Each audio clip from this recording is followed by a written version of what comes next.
সম্পর্ক, তুই বিয়ে ছাড়া পড়াশোনা করতে পারবে না? জাঙ্কুক চোখ বন্ধ করে কয়েক জোরে নিঃশ্বাস টেনে ছাড়ছে। উঠে যেতে নেবে এমনই সময় খেয়াল করলো তার শাড়ির আঁচলটা অনেকখানি অংশ মেঝেতে লুকাচ্ছে। ট্রোল ইয়োরসেলফ, নিজেকে সামলাও। এভাবে পিছিয়ে বইয়ের দিকে তাকিয়ে থাকলে নিজেকে তার মাঝে হারিয়ে ফেলতে যে ইচ্ছা করবে। মাথায় রাখো জাঙ্কুক, তোমাকে সামলানোর মতো বয়স এখনো তোমার পিচ্ছি বউয়ের হয়ে ওঠে। আচ্ছা ঠিক আছে, তোমার আপু কোথায়? আপু আপু তো ওই ঘরে ফুফিদের সাথে কথা বলছে। আচ্ছা, আস্তে করে যে তোমার আপুকে নিয়ে আসো, তারপর আমরা হাঁটতে বেরোবো, ওকে? তবে শোনো, আমি যে দেখেছি সেটা কিন্তু বলবে না। তোমার কথা বুঝলাম, তা তোমার আপু কোথায়? আপু আপু তো ওই ঘরে ফুফিদের সাথে কথা বলছে।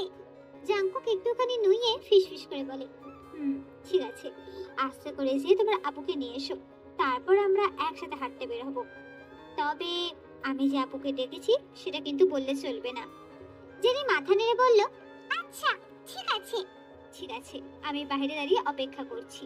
জেনি জাঙ্কুকের কথা শুনে দেখে আনতে চলে যায়। অপরদিকে জাঙ্কুক ঘরের বাইরে দাঁড়িয়ে তাদের জন্য অপেক্ষা করছিল। রাত এখন 11টা থেকে কিছুটা উপরে বাজতে চলেছে, অথচ এখানকার বেশিরভাগ মানুষই ঘুমে কাবু হয়ে আছে। গ্রামের মানুষ তাড়াতাড়ি ঘুমায়, আবার ভোর উঠে যায়। এই জিনিসটা জাঙ্কুকের কাছে বেশ ভালোই লাগে। রাতে কম জাগা আর ভোরে ঘুম থেকে ওঠা শরীর এবং মন দুয়ের জন্যই ভালো। বাইরে কত শত জনকে আলো ছড়াচ্ছে, নাম না জানা কত শত পাখিরা ডাকছে। আকাশের চাঁদ এই সময়টাকে সঙ্গ দিতে কি সুন্দর আলো দিচ্ছে। সব মিলিয়ে মনোমুগ্ধকর পরিবেশ। কিছুক্ষণের মধ্যে জেনি তেকে নিয়ে সেখানে হাজির হয়। জেনি তারপর জাঙ্কুককে উদ্দেশ্য করে বলে, ভাইয়া, আপুকে নিয়ে এসেছি, এবার চলেন। জাঙ্কুক হেসে বলল, চলো যাওয়া যাক। জেনি হাঁটতে থাকে, অপরদিকে তে দাঁড়িয়ে থাকে। জেনি এভাবে কেন তাকে টেনে এনেছে সেটা এখন তার বোধগম্য হচ্ছে না। জাঙ্কুক তের দিকে তাকিয়ে বলে, কি হলো, দাঁড়িয়েছো কেন তে? আসো। জাঙ্কুকের মুখে নিজের নামটা শুনে শির দাঁড়াবে শীতল শিহরণ বয়ে গেল। সবাই তেকে তাই হং বলেই ডাকে, কেউ কখনো তাকে তে বলে ডাকতো না। অথচ সেখানে জাঙ্কুক তেকে তার নামটা কি সুন্দর করে ডাকলো। এই ডাকে কি এমন ছিল যে তের কাছে ভালো লাগা অনুভূতি হলো? জাঙ্কুক ফের বলল, কি ভাবছো তে? তে সব ভাবনা দূরে ঠেলে আমতা আমতা করে বলতে লাগলো, কোথায় যাব? জাঙ্কুক দুষ্টুমি করে বলে, ভূতেদের সাথে দেখা করতে। তে চোখ বড় বড় করে বলে, জাঙ্কুক ফিক করে হেসে ফেলে এবং বলে, মজা করছি তে, এমনি এখানে একটু হাঁটাহাঁটি করতে। তে জাঙ্কুকের দিকে মুগ্ধ দৃষ্টিতে তাকিয়ে রইল। এই 2 দিনে যতটুকু মানুষটিকে দেখেছে, এভাবে কখনো তাকে হাসতে দেখিনি। সব সময় গম্ভীর হয়ে থাকতো, অথচ হুট করে কেমন করে হেসে ফেললো। ওনার হাসিটা এত সুন্দর কেন? যারা হুটহাট করে হাসে তাদের বুঝি হাসিটা এতটা সুন্দর হয়? তাকে দাঁড়িয়ে থাকতে দেখে জাঙ্কুক তের দিকে এগিয়ে এসে আস্তে করে তার ছোট্ট নরম হাতটা নিজের শক্ত হাতে ভাঁজে পড়লো। তারপর সামনের দিকে হাঁটা দিল। এই হৃৎপিণ্ডটা কেমন করে যেন দ্রুত স্পন্দন করছে। মানুষটি তার হাত ধরেছে, অথচ কাঁপছে তার হৃদয়। কি অদ্ভুত, তাই না? সে চুপচাপ জাঙ্কুকের সাথে পা মিলিয়ে হেঁটে যাচ্ছে, আর চোখে জাঙ্কুকের দিকে তাকাচ্ছে। ওইদিকে জেনি একটু আগে হেঁটে পক করে যাচ্ছে। তাদের গ্রাম সম্পর্কে গল্প শুনিয়ে যাচ্ছে, কিন্তু এত কিছুতেও জাঙ্কুকের সমস্ত ধ্যান জ্ঞান সবটাতে শুধু তেতে আবদ্ধ হয়ে আছে। এই যে তের হাতখানা ধরলো, তারপর যে হৃদয় স্পন্দন সমান তালে লাফিয়ে যাচ্ছে। জাঙ্কুক যেন কেমন একটা অনুভূতির জোয়ারে দুলছে। তারা 3 জন মিলে নদীর পাড়ে এলো।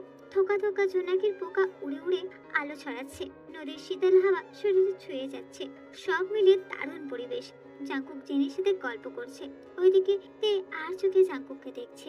সরাসরি তাকাতে যে লজ্জা লাগছে। মানুষটিকে যতই দেখছি তের কাছে যেন বেশ ভালো লাগছে।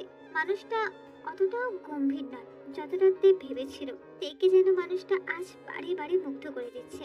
অনেকক্ষণ নদীর কিনারায় বসে থাকার পর তারা বাসায় ফিরে এলো। যে রুমটাতে তে আর জেনে ঘুমাতো, সেটাতে আজ তে আর জাঙ্কুক থাকতে দেওয়া হলো।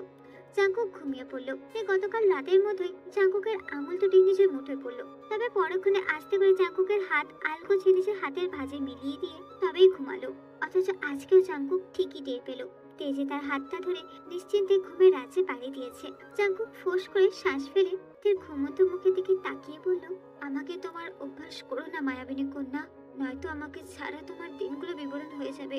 রামধনুর 7 রঙের ন্যায় রঙিন হৃদয় বিবরণ সবচেয়ে বড়ই বেমানান লাগে তে, সেটা কি তুমি জানো না মেয়ে?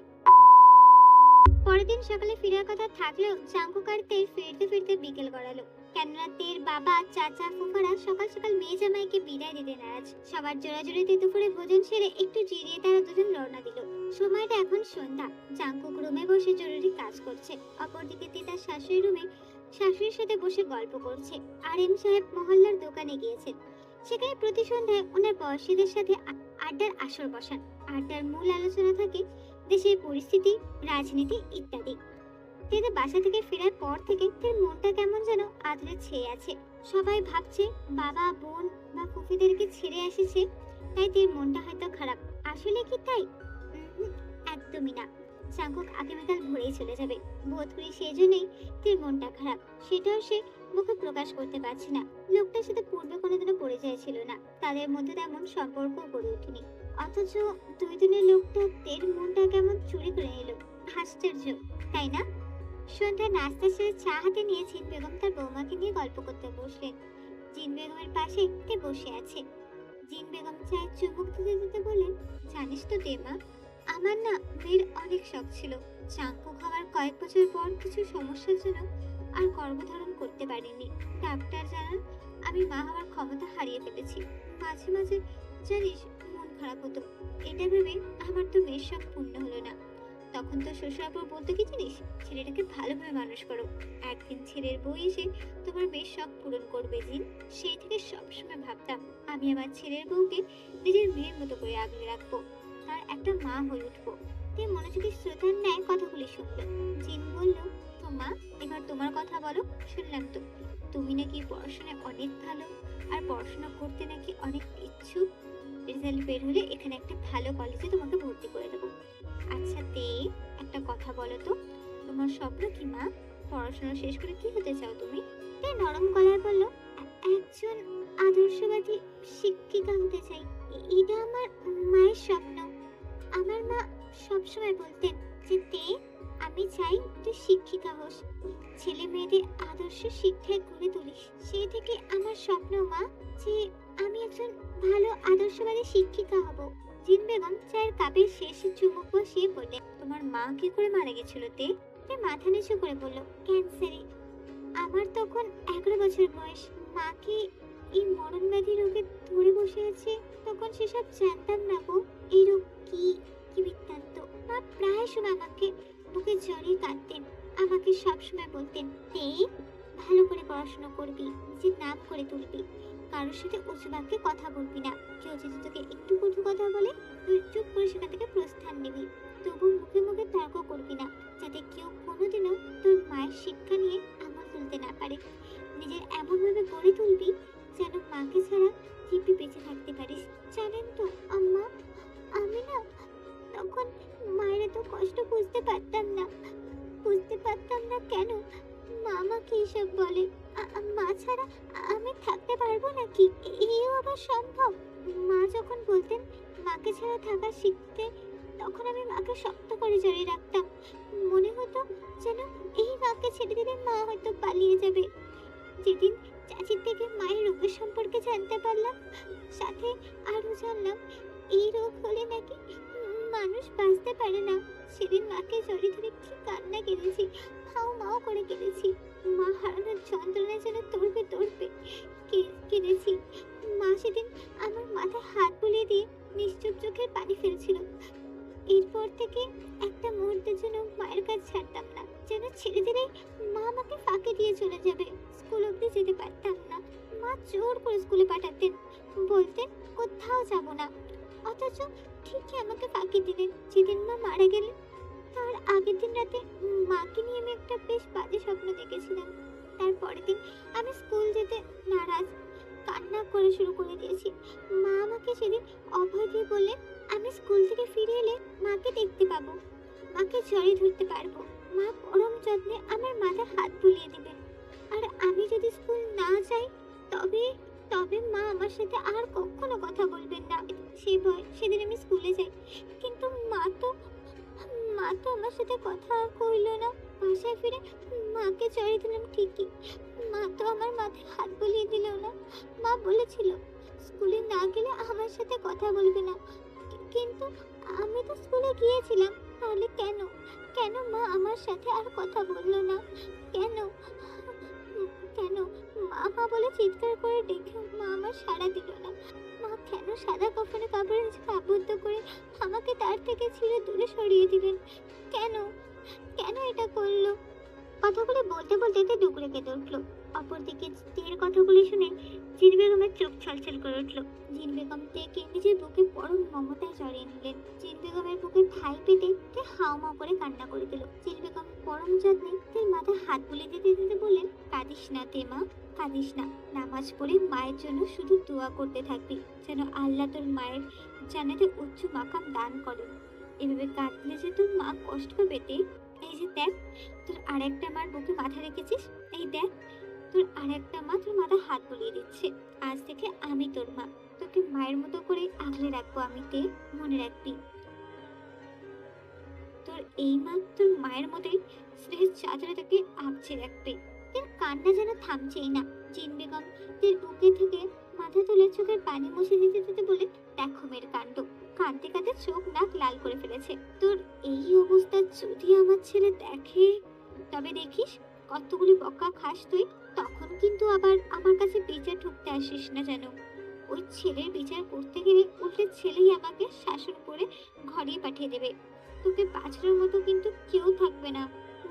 চাঙ্কুকের কথা শুনে তার কান্না থেমে গেল। লোকটা যে আসলে খুবই জেদি, আর বাড়ির সকলে যে তার কড়া শাসনে রাখে সেটা সে জিনে বেগমের কাছ থেকে জেনেছিল। তার সবকিছু নিয়ম মাফিক হতে হয়। নিয়মে এপার ওপার হলে রেগে একদম বোম। তার ভাবনার মাঝে হঠাৎ করে রুমে চাঙ্কুকে আগমন ঘটলো। চাঙ্কুক বলল, এখন আবার বিচার ঠুকে কি হবে? কান্না করে তো অবস্থা দফা দফা করে ফেলেছো। কি আশ্চর্য, আবেগ কন্ট্রোল করতে পারে না। জিন বেগম প্রতিবাদের স্বরে বললেন, যে মা হারায় সেই বোঝে চাঙ্কু। আর মা হারার বেদনাকে তুই আবেগ বলছিস কোন ক্ষণে? চাঙ্কুক চেয়ার টেনে বসতে বসতে বলল, ওর মায়ের যন্ত্রণা লাগবো কেন মা? তুমি তো আছো, তাই না? তখন জিন বেগম বলে, চাঙ্কুক একটুখানি তো সময় লাগবে, ওকেও সেই সময় দিতে হবে আমাকে তার মায়ের স্থানে বসাতে। সেটা তোমাদের মা মেয়ের ব্যাপার। I don't know about that. আর বাবার ব্যাপার? আরিম সাহেব কথাগুলি বলতে বলতে রুমে ঢুকলেন। জাঙ্কুক পিছু মুড়ে বাবাকে উদ্দেশ্য করে বলেন, তার জন্য তো তোমাকে তোমার বাইরে আড্ডা ছেড়ে থেকে সময় দিতে হবে আব্বা। আরিম সাহেবকে পাশে বসতে বসতে বলে, তা না হয় দিলাম, তার বদলে যদি একটা মিষ্টি একটা মেয়ের বাবা হতে পারি, তাহলে সে কুটনো আড্ডা ছাড়তে আমার কোনো আক্ষেপ থাকবে না। এরপর তের দিকে তাকিয়ে বলেন, এ কি মা, তোমার চোখ মুখ এমন ফুলে লাগছে কেন? কান্না করেছো নাকি? নিশ্চয়ই আমার গুণধর ছেলে তোমাকে বকা দিয়েছে, তাই তো? চাপ বাবা, সবকিছুতে দেখি আমার দোষ। দোষ না করলেও দেখি দোষীর খাতায় নাম লিখে রেখেছে। কি বলো তে, আমি কি তোমাকে বকা দিয়েছি?